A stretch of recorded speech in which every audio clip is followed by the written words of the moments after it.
दोस्तों नमस्कार।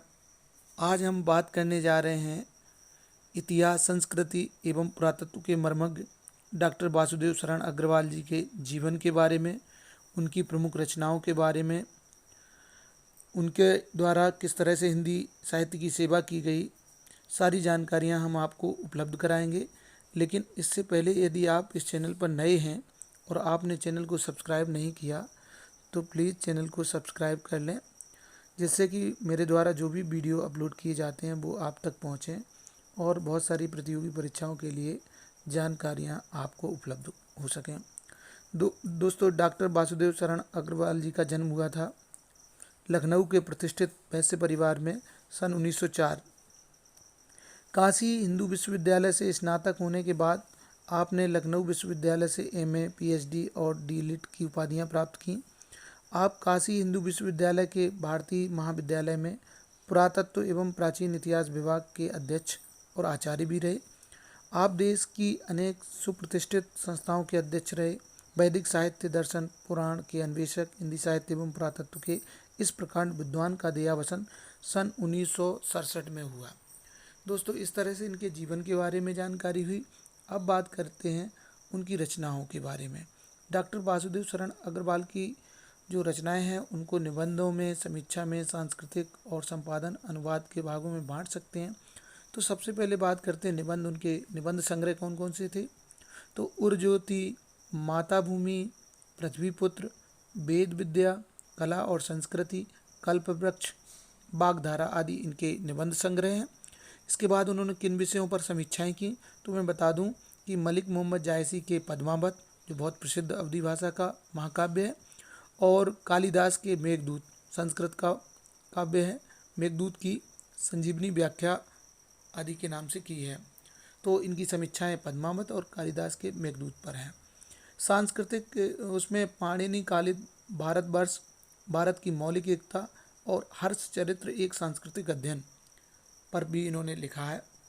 इसके बाद संपादन, पद्मावत संस्कृत तथा पाली के ग्रंथों और पोद्दार अभिनंदन ग्रंथ का भी संपादन किया और अनुवाद किए। हिंदू सभ्यता, इनके अतिरिक्त भारतीय कसीदे, मार्कंडेय पुराण, लोक कला निबंधावली आदि आपकी प्रमुख रचनाएं हैं जो अनुदित हैं। भाषा के बारे में बात करें तो वासुदेव शरण अग्रवाल संस्कृत, पाली, प्राकृत, अंग्रेजी और हिंदी के प्रकांड विद्वान थे। इसका प्रभाव उनकी भाषा पर पड़ना स्वाभाविक ही था, अतः उनकी भाषा शुद्ध परिमार्जित संस्कृत खड़ी बोली है। संस्कृत निष्ठता के कारण कहीं कहीं कठिन भी हो गई है भाषा उनकी। विषय अनुरूप सरलता, सुबोधता और सहज प्रभाव उनकी भाषा की अन्य विशेषताएं हैं। अग्रवाल जी ने देशज शब्दों को भी अपनाया है। आपकी भाषा में उर्दू, अंग्रेजी शब्दों तथा मुहावरों, कहावतों के प्रयोग की प्रवृत्ति बहुत कम है, चूँकि चिंतन बहुत गंभीर है। विषय गंभीर होने के कारण भाषा में गंभीरता आ गई है। अग्रवाल जी की भाषा सर्वत्र विषय अनुकूल रहती है। आपकी भाषा स्पष्ट तथा परिमार्जित है। सामान्यतः आपने भाषा को व्यवहारिक बनाए रखने का सफल प्रयास किया है। कहा जा सकता है डॉक्टर अग्रवाल के निबंधों की भाषा प्रौढ़, संस्कृतनिष्ठ और प्रांजल है। इसमें गांधीर्य के साथ ही सुबोधता, प्रवाह और लालित्य विद्यमान है। तो इस तरह से इनकी भाषा को गंभीर भाषा और संस्कृतनिष्ठ भाषा कह सकते हैं, जिसमें तत्सम शब्दावली बहुत ज़्यादा है, बहुत अधिक है। अब बात करेंगे डॉक्टर वासुदेव शरण अग्रवाल जी के शैली का, और शैली मतलब उनका व्यक्तित्व का भी असर पड़ता है। तो डॉक्टर अग्रवाल के व्यक्तित्व के अनुरूप उनकी निबंध शैली में पांडित्य और बौद्धिकता के प्राधान्य के साथ साथ भावात्मकता का कोमल पुट भी विद्यमान है। इसके व्यक्तित्व का निर्माण एक सचेत शोधकर्ता, विवेकशील, विचारक तथा सहृदय कवि के युग से हुआ है। इनकी शैली के जो रूप हैं वो विचारात्मक शैली, गवेषणात्मक शैली, भावात्मक शैली, उद्धरण शैली, सूत्रात्मक शैली। अब बात करते हैं सबसे पहले विचारात्मक शैली के बारे में। गहन गंभीर विचार प्रधान विषयों पर लेखनी चलाई है डॉक्टर साहब ने। आपके निबंधों में विचारात्मक शैली की प्रधानता है। इस शैली में तर्क, युक्ति तथा व्यवहारिकता का समावेश हुआ है। इस शैली की भाषा प्रांजित, परिमार्जित और गंभीर है, किंतु उसमें क्लिष्टता नहीं है। गवेषणात्मक शैली की बात की जाए तो चूँकि लेखक पुरातत्व के व्याख्याता थे, उन्होंने अनेक प्राचीन ग्रंथों, घटनाओं, पात्रों आदि के अनुसंधान से संबंधित निबंधों में गवेषणात्मक शैली अपनाई है। इस शैली की भाषा तत्सम शब्दावली से युक्त है। कहीं कहीं अप्रचलित परिभाषिक शब्दावली का भी प्रयोग हुआ, इसमें वाक्य अपेक्षाकृत लंबे लंबे हैं, फिर भी इस शैली का प्रभाव और माधुर्य बना रहता है। भावात्मक शैली के बारे में बात करें, भावपूर्ण निबंधों में इस शैली का प्रयोग हुआ। इनकी भावात्मक शैली का रूप काव्यमय हो जाता है।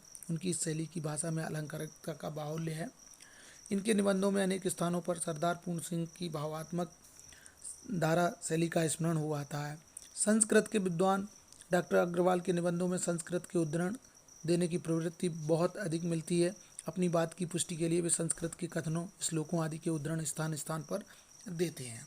तो यहाँ पर उद्धरण शैली का प्रयोग होता है। इसके बाद बात करें सूत्रात्मक शैली की, डॉक्टर अग्रवाल ने अपने निबंधों में जीवन सत्यों का उद्घाटन बड़े कलात्मक ढंग से किया है। ऐसे स्थलों पर ये जो सूक्ति कथन करने लगते हैं, ये सूत्रात्मक शैली कहलाती है। इनके अतिरिक्त आपकी मौलिक रचनाओं में संस्कृत की सामासिक शैली तथा भाष्यों में व्यास शैली की प्रमुखता है। उनकी शैली में ओज, माधुर्य और प्रसाद के गुण भी मिलते हैं। दोस्तों, ये वास्तव में डॉक्टर वासुदेव शरण अग्रवाल बहुमुखी प्रतिभा के धनी साहित्यकार थे, लेकिन उनका अध्ययन बेजोड़ था, विशद था, बहुत अधिक अध्ययनशील व्यक्तित्व रहे हैं। उनके जीवन के बारे में हमने आपको बताने का प्रयास किया, उनकी रचनाओं के बारे में, उनकी भाषा शैली और उन्होंने क्या क्या हिंदी साहित्य को दिया। निश्चित रूप से उनकी जो हिंदी साहित्य को देन है, वह सबसे बड़ी देन ये है कि पुरातत्व और ऐतिहासिक जानकारियाँ उन्होंने साहित्य के माध्यम से उपलब्ध कराएं। कैसी लगी आपको जानकारी डॉक्टर वासुदेव शरण अग्रवाल जी के बारे में? यदि जानकारी अच्छी लगी हो तो कृपया शेयर करिए, लाइक करिए, चैनल को सब्सक्राइब भी करिएगा। आपने वीडियो देखा, वीडियो देखने के लिए धन्यवाद।